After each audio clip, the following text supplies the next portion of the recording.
Nah, Assalamualaikum warahmatullahi wabarakatuh. Kan saya Seli Rahmayana dengan NIM saya B10 12 18 10 04. Nah, langsung saja ke intinya, menjawab pertanyaan UAS dari Makul Pak Eko, Ekonomi Pembangunan Pertanian. Nah, yang pertama ini menjawab soal yang pertama, apakah sebenarnya permasalahan pembangunan pertanian di Indonesia? Nah, menurut pendapat saya dan menurut pengetahuan saya, itu yang pertama adalah kurangnya sumber daya manusia. Nah, yang kita tahu sumber daya manusia sekarang kan anak muda, anak yang remaja saat ini sangat jarang kita temui untuk berkebun, berladang, bersawah. Nah, jadi tuh apalagi sekarang malahan sarjana pertanian pun malah berlari ke pekerjaan yang lain seperti perkantoran maupun seperti menjadi pegawai. Jadi dampak yang terjadi kurangnya sumber daya tersebut berakibat sehingga sektor pertanian saat ini kurang relatif dan kurang maju. Nah, yang kedua yaitu masih menggunakan metode tradisional atau metode lama. Jadi sektor pertanian di desa maupun perkotaan masih sangatlah tertinggal dengan negara-negara lainnya yang seperti ya Thailand. Contoh saja di Thailand, Indonesia sama luasnya dengan Thailand.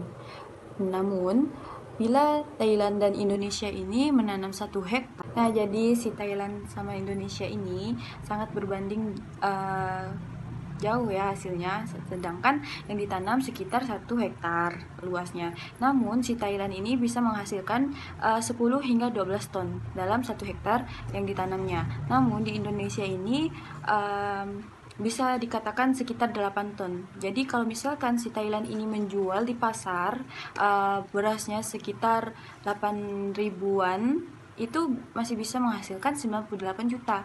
Sedangkan Indonesia misalkan menjualkan dengan 10.000 harga tinggi dari Thailand, itu hanya bisa menghasilkan 80 juta. Jadi berbeda sama dengan teknik ataupun mesin yang digunakannya. Jadi Indonesia masih sangat tertinggal dengan negara-negara lainnya.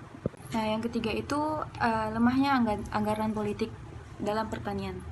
Jadi yang sering kita lihat sekarang di mana para pemerintah sekarang ini memberikan anggaran, namun anggaran tersebut masih untuk membeli pupuk, tapi pupuk kimia, yang dimana pupuk kimia tersebut kalau di negara lain seperti di Cina maupun di Thailand itu sudah tidak digunakan lagi.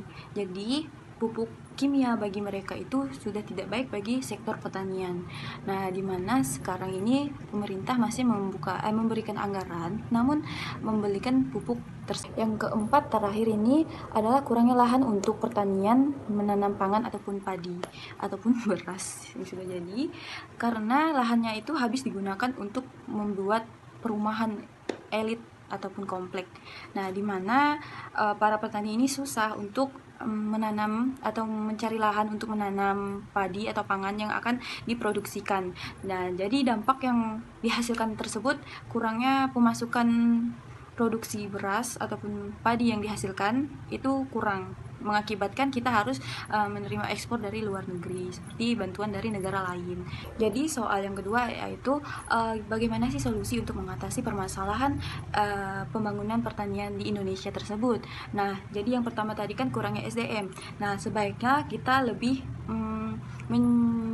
membuka lowongan pekerjaan bagi pertanian, membuka peminat atau menarik peminat pelajar maupun remaja-remaja saat ini untuk tertarik ke pertanian seperti menanam tumbuhan yang sedang tren-tren sekarang ataupun lebih memajukan lagi sektor pertaniannya.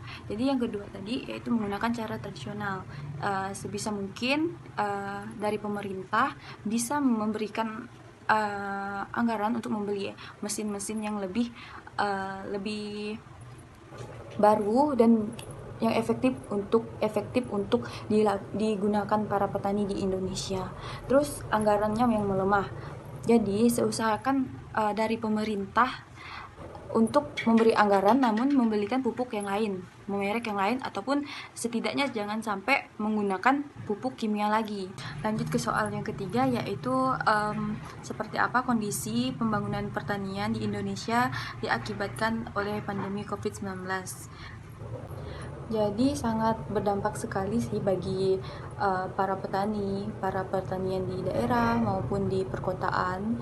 Itu sangat berdampak sekali karena bagi sektor pertanian maupun perusahaan itu pasti merasakan banyak kerugian diakibatkan oleh pandemi sekarang, dimana konsumen kurang, pemasukan kurang. Jadi yang awalnya dulu normal seperti perhotelan ataupun restoran maupun usaha-usaha yang banyak membeli bahan untuk makanan yang dijual, sekarang menurun diakibatkan pandemi. Orang malas keluar ataupun takut. Nah, selain dampak yang ditimbulkan dari usaha perhotelan maupun restoran, sektor pertanian pun merasakan dampak dari pertanian di sistem kehutanan maupun perindustrian, di mana mereka menanam sebuah contoh aja seperti kopi, daun teh, dan yang lain-lainnya yang kemarin hasil yang udah ditanam atau diproduksi tersebut tidak bisa dikirimkan di perusahaan atau sektor yang biasa mengambil, dan akses untuk pengiriman pun tidak jalan. Jadi dari proses mau pengiriman tidak bisa dikirim, maka hal tersebut menghambat dari produksi yang dihasilkan tersebut. Sudah diproduksi namun tidak bisa dikirim, itu bisa menghambat dalam penghasilan dari petani tersebut, yang sangat berdampak sekali yang bisa kita lihat di pasar modern ataupun pasar tradisional yang awalnya normal kemarin mempunyai aktivitas belanja, turun ke pasar, tidak ada COVID. Itu sangatlah menguntungkan bagi para petani karena para petani bisa mendapatkan hasil penjualannya dengan dari pemasukan dari pasar. Sedangkan ada pandemi COVID sekarang, pemasukan petani berkurang karena harga yang dulunya tinggi, barang buah yang dihasilkan ataupun sayur yang di pasar harganya dulunya tinggi, kini menurun karena COVID-19 tersebut. Dan di saat COVID juga tidak ada yang berani untuk keluar rumah ataupun turun langsung di pasar. Itu membuat para petani kesulitan untuk menjual barang yang dihasilkan dari kebunnya. Jadi soal yang keempat, bagaimana solusi untuk pemerintah mengatasi permasalahan pembangunan pertanian di saat pandemi. Jadi diusahakan pemerintah itu untuk mewujudkan kemandirian pangan. Maksud dari kemandirian pangan tersebut itu pemerintah sebisa mungkin tidak mengekspor barang ataupun barang masuk dari luar negeri,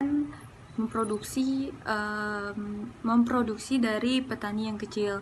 Jadi sebisa mungkin itu kita mengambil dari petani kecil. Yang kedua, meningkatkan produksi rakyat maupun petani kecil. Jadi sebisa mungkin kita memproduksi barang yang ditanam petani dari petaninya langsung. Jangan sampai kita mengambil dari barang luar negeri. Sebisa mungkin kita mensejahterakan rakyat kita dan petani kecil yang dari bawah.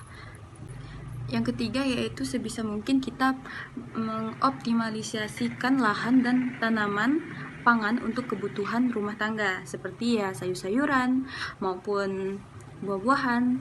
Jadi kita memang memproduksikan untuk dijual kembali untuk ke rumah tangga. Jangan sampai kita kehabisan dan membuat harga lebih tinggi. Yang terakhir yaitu menciptakan efisiensi rantai pemasaran produk dari petani. Maksudnya itu menciptakan lapangan ataupun menciptakan pasar yang khusus untuk mempromosikan barang dari petani tersebut atau tanaman yang dihasilkan oleh petani kecil ke suatu tempat yang memang untuk pemasarannya gitu. Jadi sekian dari saya, mohon maaf kalau ada salah kata dalam penyampaian ini. Terima kasih dan wassalamualaikum warahmatullahi wabarakatuh.